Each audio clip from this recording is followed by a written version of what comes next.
Сегодня в Якутске состоялось выездное заседание постоянно действующей рабочей группы Министерства финансов России. Рабочую группу возглавил первый заместитель министра финансов Леонид Горнин.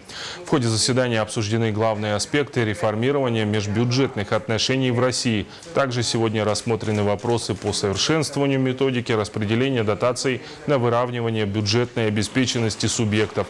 Обсуждены предложения о мерах по повышению эффективности использования бюджетных средств и увеличению поступлений налоговых и неналоговых доходов.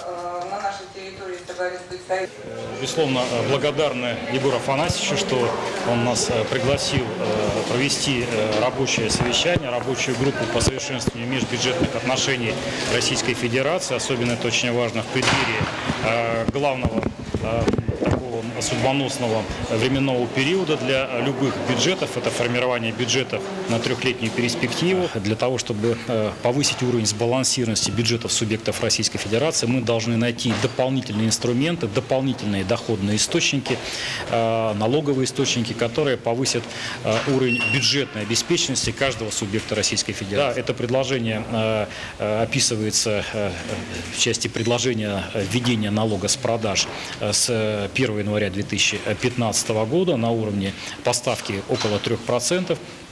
По нашим расчетам, это даст дополнительно субъектам Российской Федерации в консолидированные бюджеты чуть более 200 миллиардов рублей.